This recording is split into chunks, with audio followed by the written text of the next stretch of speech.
Man, that is one of the best startup sounds of any game system. I have so much nostalgia for that.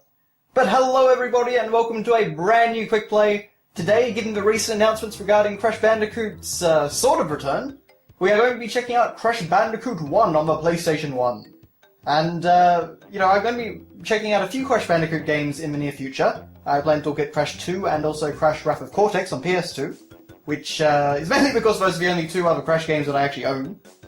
But, I really just want to take a look at how it all began and basically talk about maybe what they could do in the remakes, and just kind of talk a bit in general. So, pretty much the most classic Naughty Dog logo you can actually ever get, certainly plays up the dog aspect a bit more with the kennel. And of course here we have the titular character himself, Crash Bandicoot, and you can see that he had a lot of personality for a mascot of that era. He certainly had a lot of great sort of cartoony animations. But one thing you'll immediately notice off the bat is that this actually is a password game. You could actually save your progress to a memory card at certain points, but you could also use passwords. And this is kind of the tricky thing with passwords. You could come up with some really long ones. I've actually, the last time when I just was testing this out, I actually activated, or almost activated, a super password, which are these incredibly long sequences of button presses. So they're not quite as bad as something on the NES, but they are still pretty elaborate. I certainly do not miss passwords. So one of the interesting things about Crash 1, as opposed to all the other games in the series, it has this sort of Donkey Kong Country style world map, and it is very much Donkey Kong Country. But we will start off on Insanity Beach. I've got to say that the main Crash Bandicoot themes are a really nostalgic piece of music. It's a very catchy piece. Okay, so of course we wake up on a beach and we see the game, and for PS1, this still looks pretty dang impressive. Not amazing, certainly we've seen much better things from the system because, naturally time went on. But for such an early PS1 game, this is a pretty great attempt at combating the N64 and things like Mario 64.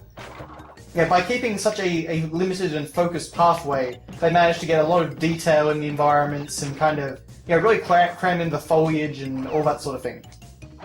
So of course Crash Bandicoot has, in this game he's really only got two abilities. He can jump and he can spin. And that's really about all she wrote. It's a very basic sort of 3D platformer, especially if you compare to Mario 64, which, dramatically increased Mario's abilities. Okay, so we have, of course, Uka Uka representing our health. That's a little mask you can see following me around. In the third game, Uka Uka actually talks, and I'm pretty sure beyond as well, like in Wrath of Cortex, for example. But in this game, he is just your health indicator. And a very clever way, actually. It's a lot like what Halo did for FPS ammo counts. How Halo put it on the gun. Uka Uka was kind of like that, except for platformer health. But it's certainly much more of a classic platformer style than something like Mario 64, where you actually had a health bar. But when you get 3 Uka Ukas, you can do this lovely little invincibility run, where you basically break out through everything in your path and you're invincible for a while. It is a lot of fun. Ooh. And that is always the thing about Crash Bandicoot 1, it is a very, very tense sort of game. Now, if I want to do 100% completion, I would have to break all these boxes by jumping on them like this. Now, I'm not going to do that, and I'm going to show you the reason why. And this is something that I actually think could be really improved in the remakes. So if I try and backtrack down this path, which almost certainly has boxes of its own, you can see that the camera is fighting against me. It is not made for going backwards. So what I would love to see in the remake is a way for you to actually reverse the camera and see where you're going in the opposite direction. Naturally, in a PS4 rendered environment, that would be much easier than it would be in the PS1, where they probably had to pull out, and actually, as far as I know, they did have to pull out a lot of technical trickery to get the game looking this good. And you can see, I actually dropped the missing boxes on your head. But anyway, it's a fun little thing, but I never ever 100% complete Crash Bandicoot games, because I hate getting all the boxes. They can be really mean-spirited about sometimes. And you can see I can go back and forth on the world map here. So the main thing really that gets me excited about Crash Bandicoot remakes. Well, actually, no, I guess let's talk about the announcement first. So, I was really confident prior to getting close to E3 that there would be an announcement of a new Crash Bandicoot game. In fact, I thought that we were going to get an announcement that Sony has the rights back and Activision no longer owns Crash. Unfortunately, of course, that was not how it panned out, as we found out a while before the conference actually started. And, you know, when we got the leak about Skylanders, it seemed like, well, okay, that's going to be the announcement, Crash is coming to Skylanders. That's, you know, pretty disappointing, honestly. And I've got to say, his Skylanders model looks horrifying. The toy particularly, like, that is really... Ooh, that is a bad redesign, just like Spyro. But regardless, you know, it was one of those things where my hype kind of died down just prior to the conference when we got those leaks. Now then, however, you know, we actually had the announcement at Sony, and you know, what is he the president of Sony Computer Entertainment or something like that? I always forget his name, unfortunately. Cool guy from what I've seen in interviews. And basically, of course, you know, he comes out and you've got the music playing, and you've got the Crash Bandicoot shadow, and I completely lost it. I got so excited for that. As my friend Dizzy could probably tell you, we were watching it together, and he had to listen to me just freak out when that happened. I actually don't remember how to get that box without getting hurt, but oh well. But yeah, so I completely freaked out, and I was a little bit... I actually I've seen a lot of people say that they were disappointed that Crash, you know, didn't get a new game announcement and that it was only the remakes. But I was thinking all we were going to get was Crash and Skylanders. So the remakes were a really exciting announcement from my perspective on that, like, thinking of that. So I was totally fine with that. I'm very excited to see it. I'm a bit disappointed to learn that Sony weren't handling it themselves. I would have preferred that. I think Activision is actually kind of handling that side of things. But still, I mean, if Ratchet & Clank is anything to go by, a PS4 remake of an old game can look glorious. So, you know, that's basically what I'm really hoping for from the Crash Bandicoot remakes. I want a game that looks as good as Ratchet & Clank PS4 did. Because, oh man, that game is gorgeous. For all its problems, and it does have many, it is an incredible looking game. So basically, seeing all this completely redone, you know, in PS4 graphics would be incredible. As I say, the backtracking thing would be good. I think there are definitely improvements you can make to the controls, because Crash Bandicoot, of course, was made before the PlayStation... I'm not doing well here, am I? Before the PlayStation controller included an analog stick. So it would be great to actually have these games controlling a bit smoother.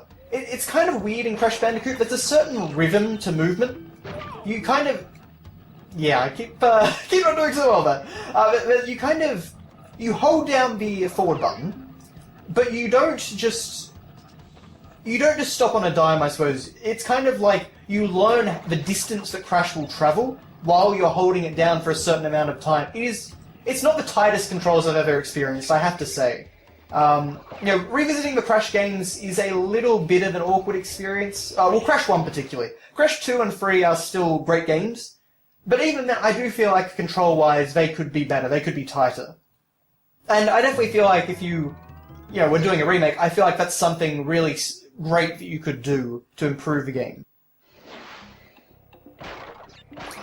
Now this is one of my least favourite levels in, well, early Crash Bandicoot 1 anyway. Crash Bandicoot 1, for those who haven't played it, is a bit of one of those sort of sadomasochistic games. It gets ridiculously hard later on, and it can be very, very brutal to play. I've certainly got to say, it's definitely not one of my favourite games to go back and revisit.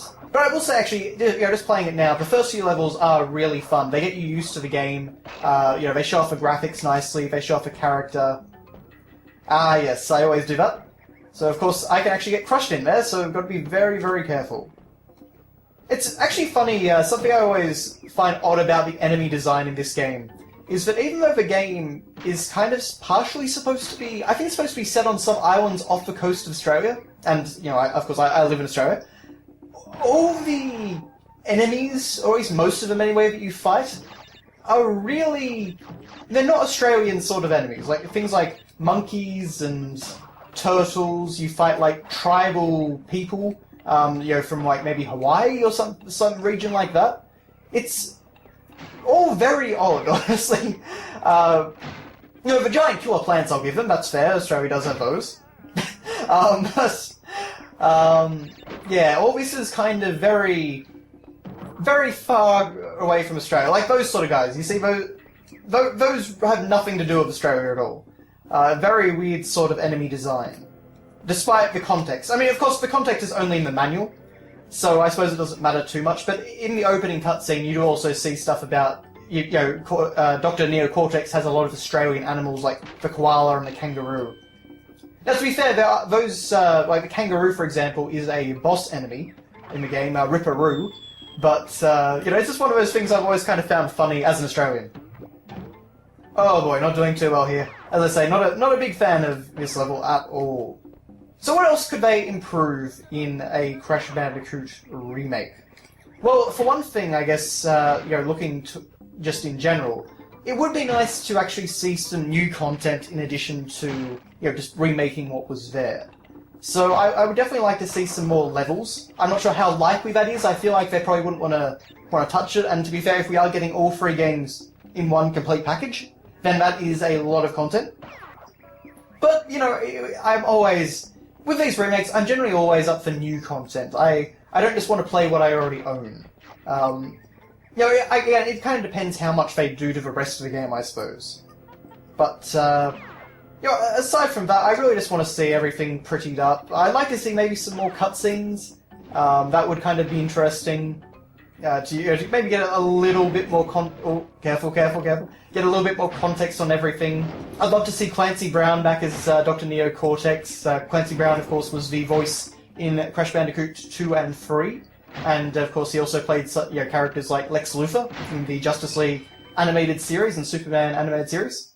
Incredible voice actor. He's got a really great, deep, booming sort of voice. And he wasn't actually the voice of Neo Cortex in this game. So I would definitely love to see a redone opening to Crash Bandicoot 1 with him playing the role. Ooh, that was close. Again, Crash Bandicoot, not the most precise game to control. Ah, dear. I must admit, I was never massive on Crash Bandicoot as a kid. I was always more of a Spyro fan. And, to be fair, I mean, on the PlayStation side of things, I never played a lot of these games, a lot of these sort of early PlayStation platformers, aside from Spyro, mainly because I didn't have a PlayStation for a lot of the time. The only time I had a PlayStation 1, prior to the PS2s coming out, was my friends who were twins. They actually had, I think, 2 or 3 PlayStation 1s. And so they lent me one of their spare PlayStation 1s for a fairly significant period of time, so I got to explore things like...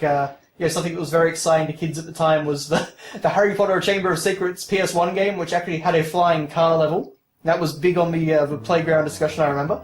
But I did get to play a number of really just whatever the video shop had for PS1 at the time. So that was kind of how I got my education. But I always gravitated much more towards Spyro, probably because Spyro was just a bit more accessible for me. Some great light and shadow going on there. Looks very good for the PS1. This is a very pretty early PS1 game. And you can see they tried to incorporate a lot of variety in the levels, as you can see. So we were doing some side-scrolling stuff. Now we're running away from a boulder, Indiana Jones style. So, again, very fun stuff. I think even though the game is not... Again, Crash Bandicoot has aged quite a bit, in my opinion. But even so, I still feel like that these games are a lot of fun and they do have a lot of personality. I suppose one thing that was cool about the Skylanders version of Crash is that they actually did get Crash's original voice actor back to do the sounds like whoa and all that. I don't think... do Skylanders normally have dialogue in the gameplay, or does it have cutscenes and all that? I guess we might hear original Crash talk, which would be interesting. But, aside from a few grunts and noises, Crash was always mute in the actual games themselves. Actually, of course, the other recent Crash thing we've had is Crash on Uncharted 4. And you actually played pretty much this level, actually. A slightly tweaked and changed version of this level, and I thought that was absolutely fantastic. Although, I've got to say, playing this with a PS4 D-pad, ooh, that really does not feel good. Because for some reason in the Uncharted 4 version of this game, you don't actually... I got all the boxes, there we go! And look how happy Crash is, he's terrifying! But yeah, for some reason in the Uncharted 4 version of this, you actually couldn't, yes, and also give you a super password whenever you get a gem. So that's very nice at least, and you can see we completed 3 of 32 levels. But yeah, in the Uncharted 4 version, you actually can't use the analog stick. You can't enable analog, as far as I could figure out anyway. So it was one of those very weird sort of things that, the game just felt awful on that PS4 D-pad. Again, the PS4 D-pad obviously I don't think is made for platformers. It's got those separated buttons, and those are always really uncomfortable to play a platformer on. But, it's still a very, very cool Easter egg. The coolest Easter egg I've seen in a long time in a video game. But, yes, of course I don't want to give too much away. Uncharted 4 is still relatively new. Although I am certainly highly eagerly awaiting the single-player DLC. Sorry, Crash. That is the sort of animation they do when they're not sure how you died. Crash Bandicoot actually has a lot of context-specific animations. And actually, that would be really cool if Crash Bandicoot 1 got a few more of those for the remake. A few more of them that were added in Crash Bandicoot 2 and 3. Because they are really one of the most unique and personality-filled things of the game. Just the idea that when you die, you get a special death animation that is completely calibrated for the context of your death. Whether you drown or just something crazy happens, you get flattened. For example, in Crash Bandicoot 2, when you get flattened, Crash kind of is... he falls down flat and he was kind of walking around on his little feet in his squash body. It's very funny. So I do really like that sort of thing. Oh! Actually, one interesting thing that I just realized, of course, it'll be interesting seeing how they represent Torna, who was Crash's girlfriend in this game, who was then removed for every subsequent game because she was a little bit too busty. And that was something that... I don't know exactly where that came from. Like whether that was a Sony decision or if they got some complaints about it or something like that. But yeah, Torna unfortunately disappeared after this game. And of course, she was a one-dimensional character. She only ever appears in the bonus levels and at the end of the game. But she's just, the Princess Peach equivalent, I suppose, with less personality. Yeah, so this is one of the bonus rounds I was talking about. I've shown off a couple, and they're basically just sort of, well, I would say peaceful, but they're not that peaceful because you've got to break all the boxes.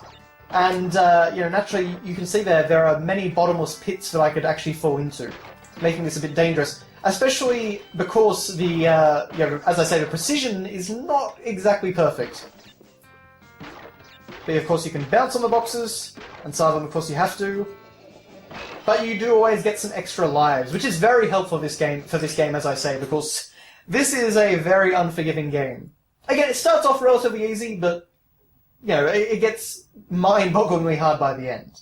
I'm really just going to go to the first boss in the game, which we'll reach soon. Well, there's one of those lives gone, that was great. Sorry, Crash.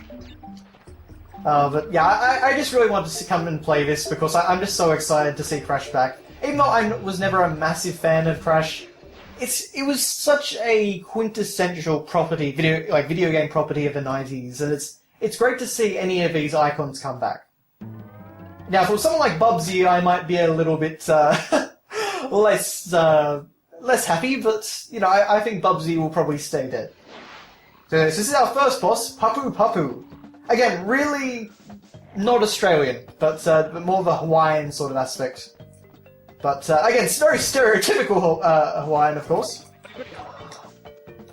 Now, the tricky thing with him is you've got to figure out when you can attack him. And I think they have a specific tell. It's been quite a while since I played this, actually. You can see if I try and spin into him, I just bounce off.